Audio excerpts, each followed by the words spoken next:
Le 21 mars prochain à Rabat, au Maroc, aura lieu l'Assemblée générale élective de la Confédération africaine de football. À 2 jours de la fin du dépôt des dossiers, eh bien, des candidats sont en position d'attaque.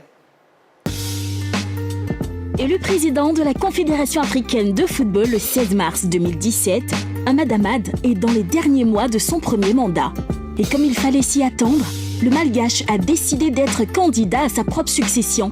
Ce sera à l'occasion de la prochaine Assemblée générale élective de l'instance, prévue le 12 mars 2021 à Rabat, au Maroc. D'abord sceptique après avoir déclaré que son premier mandat était difficile en raison de ses réformes très critiquées et les accusations de corruption dont il a fait l'objet, le président Ahmad Ahmad a finalement fait le choix de briguer un second mandat. Mieux, il est certain d'obtenir le soutien de 46 des 54 fédérations affiliées à la CAF. En clair, il ne doute pas d'être réélu. S'il y a quelques semaines, il n'y avait pas de prétendant déclaré, la situation a considérablement changé aujourd'hui. En effet, l'ancien président de la Fédération ivoirienne de football, Jacques Bernard Anouma, s'est porté officiellement candidat. Il a même reçu le parrainage de l'instance ivoirienne, mais aussi celle du Bénin. Autre prétendant, le milliardaire sud-africain Patrice Motsepe, président du club de Mamelodi Sundowns. Soutenu par les fédérations du Nigeria, de la Sierra Leone, du Botswana et surtout celle de son pays, il guette, lui aussi, le fauteuil occupé en ce moment par Ahmad Ahmad. Ce lundi, Ahmed Yahya, président de la Fédération mauritanienne de football, a annoncé qu'il est candidat au poste de président de la Confédération africaine de football. Membre du comité exécutif de la CAF et proche d'Ahmad Ahmad, il a affirmé sur Twitter qu'il est soucieux de promouvoir le football africain. Le patron du football sénégalais Augustin Senghor serait également en embuscade. Notons que la date limite du dépôt des dossiers est fixée à ce jeudi 12 novembre. Bon, est-ce que vous êtes surpris par le nombre de candidats potentiels à la présidence de la CAF ? Oui, j'avoue que je suis surpris de voir autant de candidats à cette candidature de la présidente de la Confédération africaine de football. Parce que quand on voit un peu quand même Ahmad Ahmad qui nous laissait entendre qu'il jouissait quand même de l'appui de ses pairs. On parle de 46 sur les 54 nations qui composent la Confédération africaine de football. Il estimait qu'il avait 46, ça ce sont ses lieutenants dans la presse qui l'évoquaient. On se disait, tiens, il faisait l'unanimité quand même au sein de cette Confédération africaine de football. On le voyait en train d'être le seul candidat à ce poste-là, mais que nenni, on voit là une pluralité de candidatures. On en a parlé quand même de 3 ou 4 qui se sont déjà proclamés, qui se sont déjà présentés. Donc du coup, on est quand même surpris. Ahmad Ahmad, oui, Ahmad Ahmad qui a là en face de lui pas mal de personnes, pas mal de connaisseurs du football africain qui veulent prétendre à diriger cette confédération. Ça veut dire que il y a quelque chose qui ne va pas quelque part, surtout au niveau de cette Confédération africaine de football et peut-être de la gestion même de Ahmad Ahmad pour qu'il y ait autant de candidats parce que par le passé, quand même, il n'y avait pas assez de candidatures. Et surtout de candidats qui viennent d'autant de zones différentes d'Afrique. D'autant de zones, oui, justement. Et c'est ça même qui fait encore, qui nous laisse perplexes sur cette affaire de candidature du côté de la présidence de la CAF. On attendra de voir comment tout ça va se passer avec Ahmad Ahmad, comment il va gérer toutes ces candidatures. Est-ce qu'il pourra faire des ralliements à sa cause? Ce sera la grande question pour lui, mais toujours est-il qu'on est vraiment surpris. Non, en tout cas, moi, ça ne me surprend pas, parce qu'il faut dire que déjà la CAF est une grande organisation. Aujourd'hui, le symbole, la vitrine du football africain, un football africain qui est en pleine croissance. Il faut dire que les candidats veulent s'inscrire logiquement dans cette croissance du football africain en apportant leur touche personnelle. Ce sont des technocrates, ils veulent apporter leur touche au développement du football africain, qui a besoin de financement, qui a besoin d'infrastructures sportives de haut niveau. Donc, ils veulent apporter leur pierre à l'édifice. Et je pense que la chute d'Issa Hayatou a peut-être créé un précédent. Ils se sont dit, finalement, il n'y a plus de président de la CAF indéboulonnable, donc autant, pourquoi pas, se lancer dans cette course-là, et je pense que ça aiguise des appétits. Yellow? Il parlait de la chute de Issa Hayatou, mais justement, c'est là qu'il y a la surprise parce que quand il y avait Issa Hayatou, à peine il y avait 2 ou 3 candidats en plus de Issa Hayatou, mais par rapport au mandat de Ahmad Ahmad, oui, il y en a. Et ce qui pose problème, comme vous l'aviez dit tout à l'heure, c'est que les différentes associations régionales présentent plus d'un candidat. Par exemple, pour l'Afrique de l'Ouest, on a 2 candidats. Officiellement, on a M. Jacques Anouma et on a potentiellement un Sénégalais, Augustin Senghor. En Afrique du Nord, on a 3 candidats. En Mauritanie, on a officiellement Ahmed Yahya. En Tunisie, on a le président de la fédération tunisienne Wahidi Jahri et Tarek Bouchamaoui, qui est en même temps membre de la CAF et de la FIFA. Donc l'Afrique du Nord présente potentiellement 3 candidats. Et en Afrique australe, on a Ahmad Ahmad et Patrice Motsepe. Donc, cette pluralité de candidats-là nous montre que déjà, il y a un problème au niveau de la CAF par rapport à peut-être l'organisation ou la gestion de cette instance-là. Et oui, on doit se poser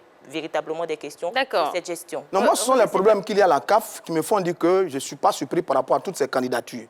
Parce que quand on regarde le premier mandat d'Ahmad Ahmad, ce mandat n'a pas été vraiment satisfaisant sur un certain nombre de points. C'est vrai qu'il a fait des réformes, mais des réformes qu'on ne voit pas vraiment quand on regarde comme ça le football africain. Et pourtant, les crises, il y en a eu beaucoup. Ahmad Ahmad avait été interpellé à Paris et puis relâché.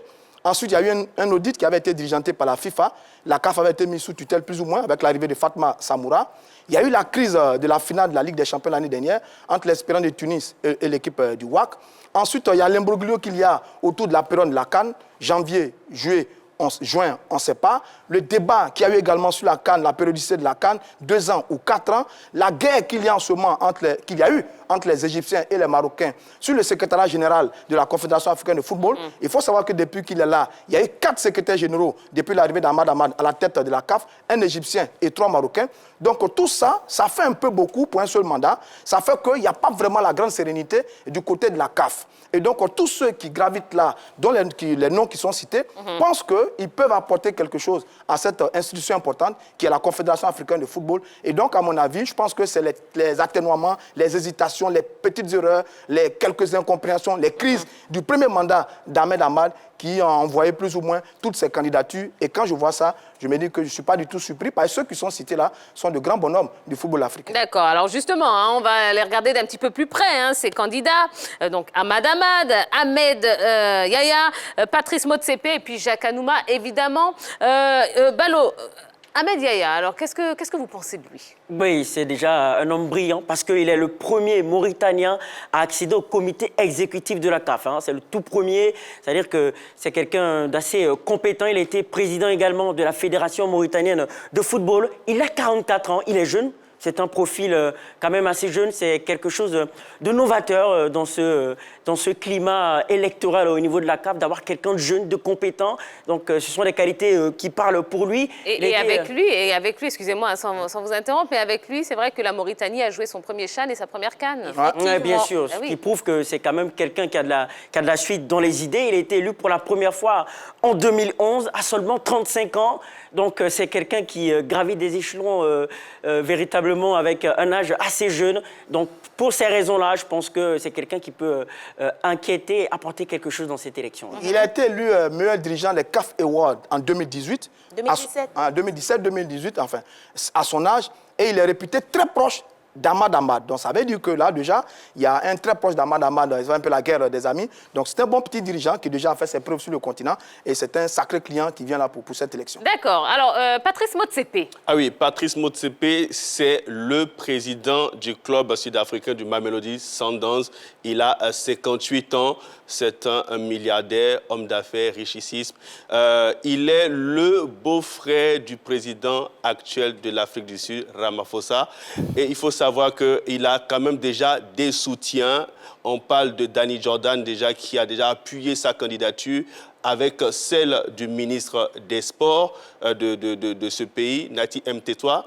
Et il faut savoir qu'il y a aussi d'autres confédérations, surtout d'autres présidents de fédérations qui soutiennent aussi la candidature de ce monsieur. C'est vrai qu'il n'est pas très connu du grand public sportif, mais dans son pays, il jouit d'une très bonne réputation pour ce qu'il a pu accomplir dans le football sud-africain avec cette équipe du Mamelodi Sundowns. Donc, il est prêt à apporter son expertise à cette Confédération africaine de football et on sent plus ou moins déjà un peu de soutien dans la sphère de son pays. On parle du Botswana qui pourrait lui apporter son soutien. Il a aussi un grand soutien quand même qui sort du bureau d'Ahmad Ahmad. On parle de Amajou Pinnick, ancien premier vice-président de la Confédération africaine de football, qui est le président de la Fédération nigériane de football, qui soutient aussi la candidature de ce monsieur. Ça fait déjà beaucoup de personnes derrière lui. Attention, il semble avoir une très bonne carte de visite, ce monsieur. Comme quoi le bloc anglophone est en train de se mettre en place. Apparemment, c'est ce à quoi on est en train d'assister. D'accord. Pour moi, c'est plutôt l'expertise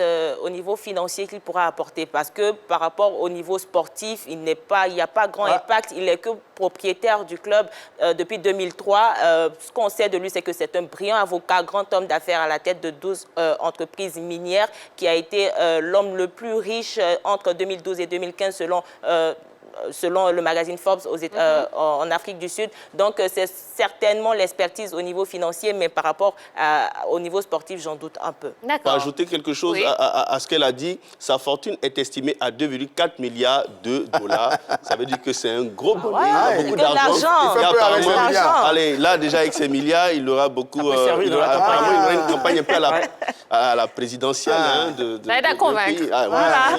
Et là, ça va peser peut-être gros dans la balance cette fois. D'accord, Il très fait bien. très peu avec ses milliards. Alors, parlons du candidat Ahmad Ahmad. Hein, Ahmad Ahmad, tout le monde connaît plus ou moins. C'est l'actuel président de la Confédération africaine de football.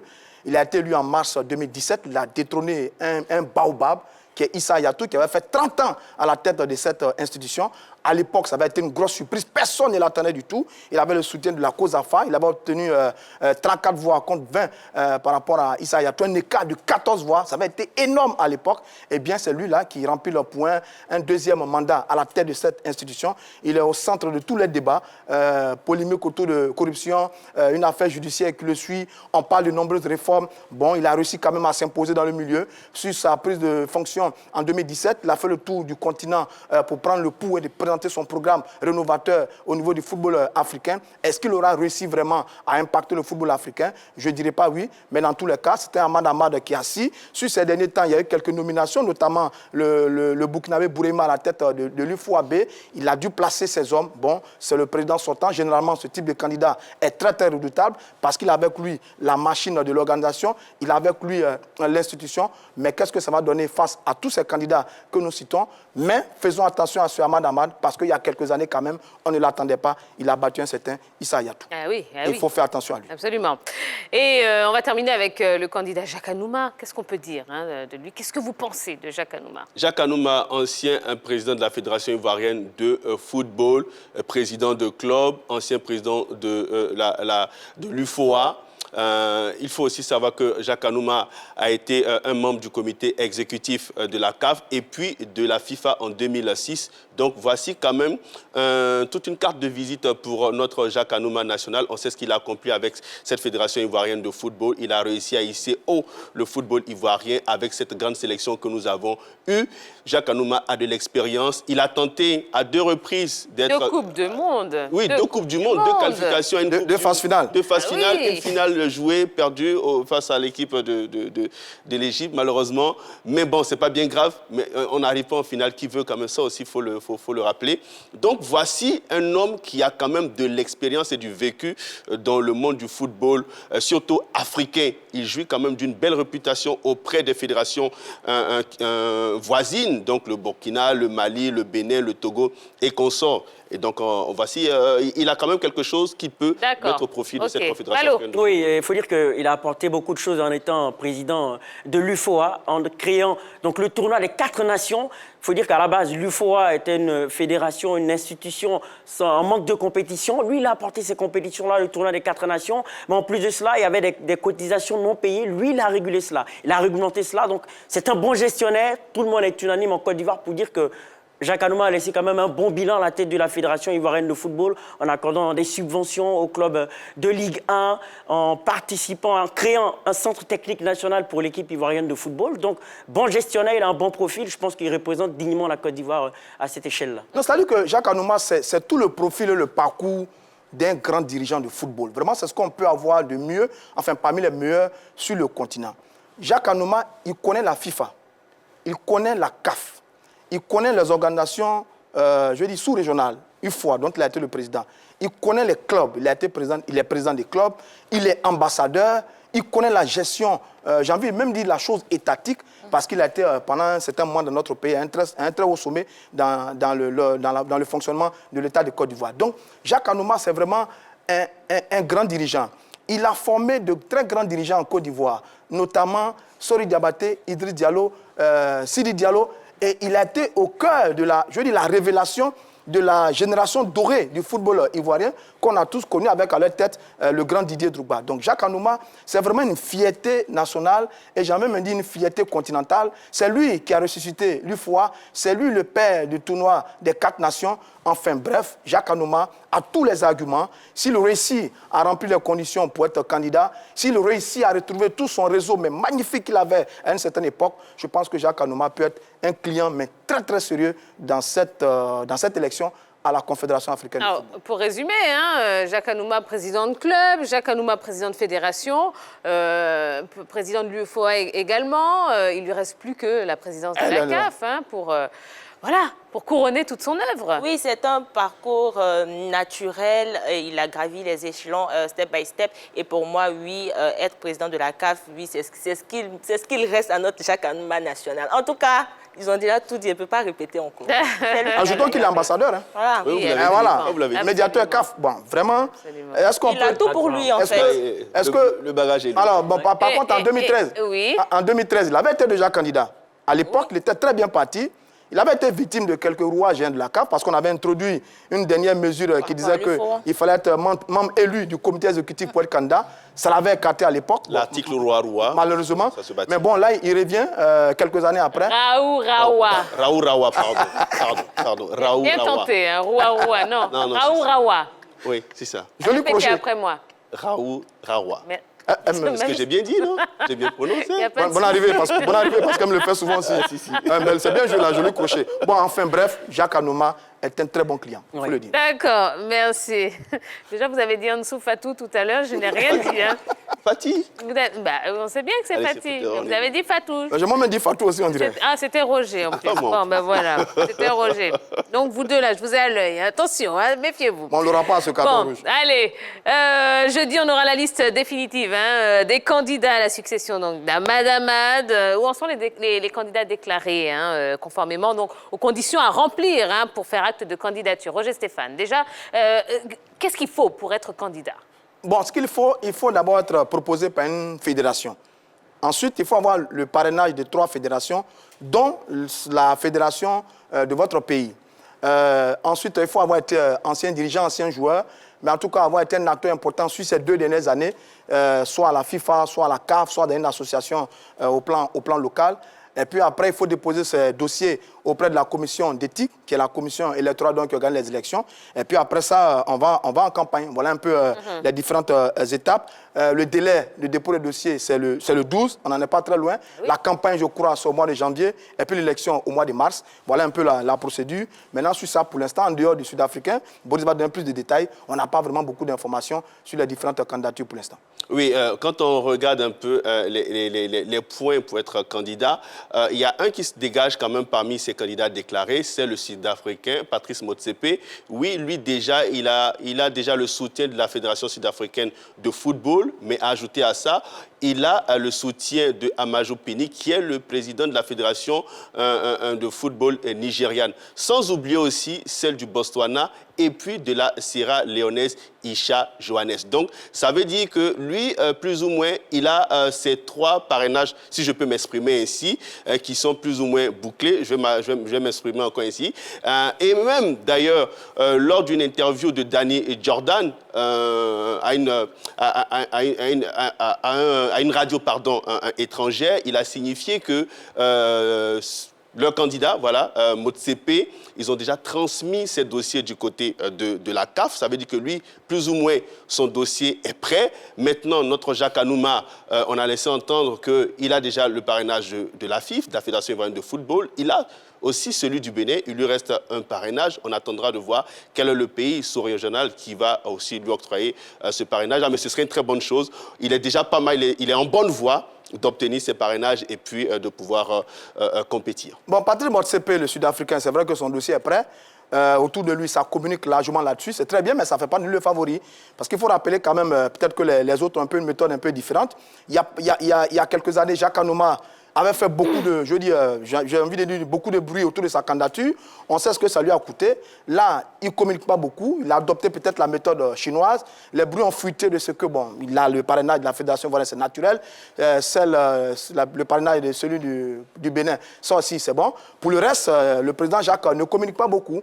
Nous avons un rendez-vous le 12, c'est dans quelques jours seulement. À partir de ce moment, on saura si ces dossiers sont prêts ou pas. Mais il faut savoir quand même que je pense qu'il n'aura pas beaucoup de difficultés.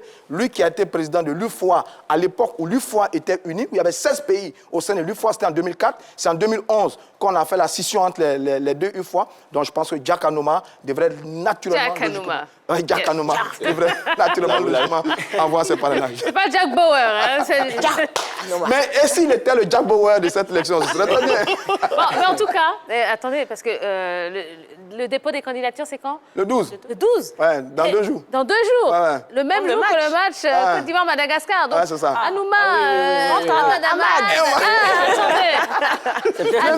Ah, c'est bien vu là, Ah, c'est bien vu. attendez. On n'y avait pas pensé. Bon, on va les chicoter avec bien peu et puis, allez, Oui. l'élection est réglée. Mais Tia, dans ces élections... Tia, capitaine. Tia, capitaine. Tia, capitaine.